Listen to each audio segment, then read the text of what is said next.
அடுத்ததாக மாநில ஒருங்கிணைப்பாளர் இசை மதிவாணன் அவர்கள். அனைவருக்கும் வணக்கம். கூட்டத்தை ஏற்பாடு பண்ண கூட்டத்தை நடத்திக்கிட்டு இருக்கிற இந்த மண்டலத்தை சார்ந்தவர்கள் பேசினாங்க. ரொம்ப சிரமப்பட்டு கூட்டத்தை ஏற்பாடு பண்ணியிருக்கோம், கீழே போற வயருக்கு கூட காரணம் சொல்ல வேண்டியிருக்கு அப்படின்னு சொல்லிட்டு நான் கூட வரும்போது கூட பார்த்தேன். நெய்க்காரப்பட்டியே தாண்டிட்டோம், என்னடா நம்ம கூட்டமே யாரு காணவே இல்லை அப்படின்னு பார்க்கும்போது ஒரு சந்து என்னன்னா, நாம் தமிழர் கட்சி நடத்துகிற, அதுவும் ஐயா பழனி பாபா அவர்கள் நடத்துகிற கூட்டம் இந்த அளவுக்கு கூட ஒரு சலசரப்பு இல்லைன்னு வச்சுங்களேன். அது நாம் தமிழர் கட்சி நடத்துற கூட்டமாவே தெரியாது, யாரோ ஒருத்தர் நடத்துற கூட்டம் மாதிரி போயிருக்கும்.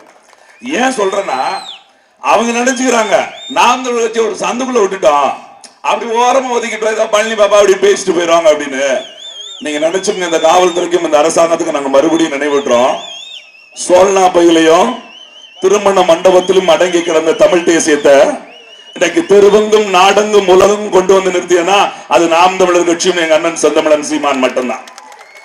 நீ எப்பப்போ எங்களை அடக்கி ஒடுக்க நினைக்கிறையோ அந்த இடத்துல தான் உடைத்து உடைத்து உடைத்து எங்க எங்களை வரக்கூடாது என்று தடுக்கிறையோ அதை தாண்டி ஒரு அடி எடுத்து வைக்கிறதா நாம் தமிழர் கட்சியோட எப்பயுமே நடக்கிற வரலாறு.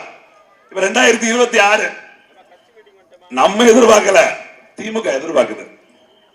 நாம் தமிழர் என்ன பண்ணும்? 8ல இருந்து 12 ஆகுமா, 8ல இருந்து 15 ஆகுமா?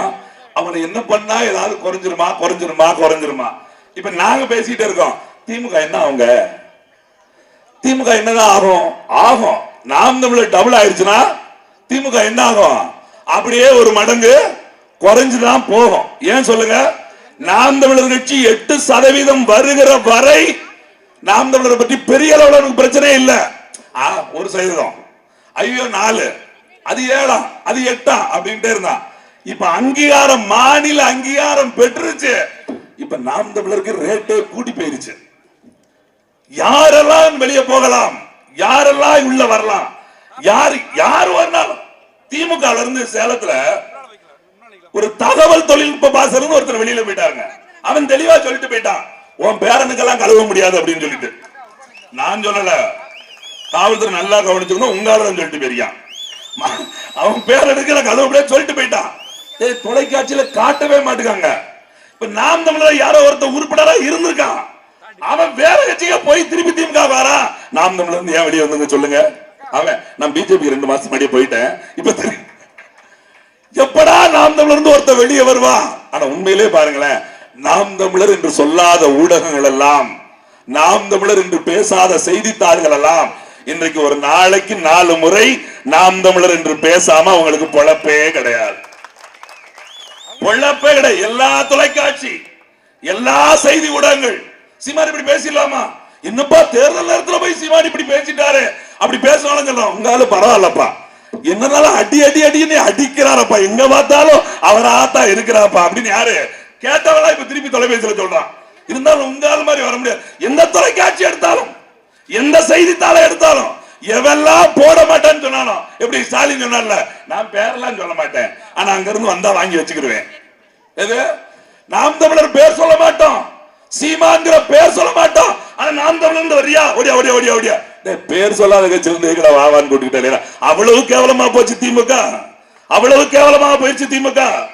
நினைச்சுக்கிட்டே இருக்காங்க நாம் தமிழர் இருந்து 4 பேர் வெளியே போயிட்டான், நாம் தமிழர் பாதி பேர் வெளியே போயிட்டாங்க. புதுசா போய் நாங்க தான் நாம் உண்மையான நாம் தமிழர் கட்சியே தொடங்கிடுச்சு. அண்ணன் சீமான் கூட 10 பேர் தான் இருக்காங்க, மொத்தமா வெளியே போயிட்டான். நாம் தமிழர் ஒண்ணு இல்லாம பேர் நினைக்கிறீங்களா? வரலாறு உங்களுக்கு தெரியுதா தெரியலையா?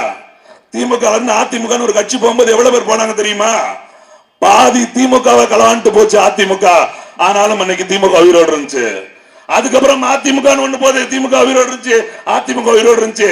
இப்படி எத்தனை பேர் வந்தாலும் அரசியல் வரலாறு இருக்குது. அதை திமுக தான் செஞ்சுக்கு. அந்த திமுக மறுபடியும் அதை நிரூபிப்பதற்கு நாம் தமிழர்னு ஒரு கட்சி இந்த 2026ல அதை மறுபடியும் சொத்து பிரச்சனை பெரிய சிக்கலா இருக்கு. எல்லா பேரும் சேர்ல போட்டு அப்பா நானும் அப்பான்னு கூப்பிடுறேன், சொத்து தருவீங்களா அப்பா, பங்கு தருவீங்களா அப்பான்னு கேட்கிறான். இப்ப இவருக்கு அவருக்கு உண்மையே சங்கடமாயி போச்சு. எம்மாறாத மாதிரி இருந்தாலும் எல்லா பிள்ளையும் நம்ம பிள்ளைன்னு சொல்லிட்டு போயிடலாம். போற போக்குல திட்டாதீங்கடா நம்ம பிள்ளையா இருக்க போது அப்படின்னு சொல்லிட்டு போயிடலாம். ஸ்டாலின் வேற போயிட்டாரு. என்ன செய்யறது இல்ல. அப்பான்னு சொன்னது ஒரு குத்தமாடா. எங்க அண்ணன் சொன்ன மாதிரி அந்த அம்மாவை அம்மான்னு கூப்பிடுறீங்க, அவர் அண்ணான்னு கூப்பிட்டீங்க, இவர் ஐயான்னு. ஒரு அப்பா அப்பான்னு சொன்னது ஒரு குத்தமாடா. அதுதான்டா தகப்பா குத்தமே, அதுதான் குத்தமே. நீ சொல்லலாமா? இல்ல நீ சொல்லலாமா? தமிழ்நாட்டின் முதலமைச்சராக இருந்து கொண்டு தமிழ்நாட்டில் நடக்கிற அத்தனை அநீதிகளையும் தட்டி கேட்டுட்டு அப்புறம் நீங்க சொல்லி நீங்கல்ல அவங்களே கூட்டிருப்பாங்கல்ல. இப்ப பிரச்சனை என்ன தெரியுமா? எங்க அண்ணன் அமைச்சர் சிவசங்கர் வேற அப்பான்னு கூப்பிட சொல்லிட்டாரு. இப்ப அவங்களுக்குள்ளே சண்டை ஆகி போச்சு. எந்த அப்பாவை அப்பான்னு கூப்பிடுறது? சொந்தப்பன் அப்பான்னு கூப்பிடுறதா, வந்தப்பன் அப்பான்னு கூப்பிடுறதா? அரசியல்ல நீங்க நல்லா புரிஞ்சுக்கங்க. தமிழ் தேசிய அரசியல் இன்றைக்கு இளைஞர்கள் மத்தியில மிக வீறு கொண்டு எழுதிருச்சு. பாடம் எடுக்கிற காலம் எல்லாம் போயிருச்சு. அவனே தன்னை உருவாக்கி கொண்டுகிற காலத்தை எங்கள் அண்ணன் சீமான் உருவாக்கி விட்டாரு. ஒண்ணுமே இல்ல, ராத்திரி 2 மணி நேரம் மட்டும் சீமான வீடியோ பார்த்தா அந்த நேரத்துல 100 பேர் எழுதி நிக்கிறான். அவன்கிட்ட போய் தொலைபேசி அடிச்சு, தம்பி சரவணங்களா, இந்த ஊருங்களா, நீங்க இணையறன்னு போட்டிருக்கீங்களா, என்ன எப்படி இணையறீங்க கட்சியில அப்படின்னு கேட்டா, நேற்று வேலையை முடிச்சுட்டு வந்து 2 மணிக்கு யூடியூப் பார்த்துட்டு இருந்தேன், அண்ணன் சீமான் பேசிட்டு இருந்தாரு, ஐயோ எனக்கு முடியலன்னா அதான் உள்ளே அப்படியே இணையன்னு கேட்டுருச்சு, அப்படியே இணைஞ்சு விட்டோம்னே. எப்படி நான் முடிவு பண்ணிட்ட வாங்குறது? எப்படி நினைச்சு பாருங்க. 2 மணி நேரம் ஒரு அரசியல்வாதி பாடம் எடுத்து அதுல ஒருத்தன் கட்சியில சேரானா உலகத்திலே அது நாம் தமிழர் கட்சி மட்டும், மத்தவர் எந்த கட்சி இருக்காது. நேரம் இல்ல, முடிச்சிடலாம். ரொம்ப சாதாரண மத்த கட்சி கேட்கிறேன். எவனாவது ஒருத்தன் மேடையில இருந்து முதல்ல மக்களுக்கு பிடிச்ச மாதிரி பாடம் எடுக்க முடியுமா? வலுப்பறையிலே 45 நிமிஷம்யா. அது இப்ப எல்லாம் டிக்டாக் காலமாயி போச்சு. ஷார்ட்ஸ் 15 செகண்ட் அதவே பார்க்க மாட்டேங்கான். டிக் டிக்னு தட்டிட்டே போறாங்க. 20 நிமிஷத்துக்கு மேல எவனாலும் பார்க்க முடியல. ஆனா 1.5 மணி நேரம் எங்க அண்ணன் பேசிட்டு இருக்காரு.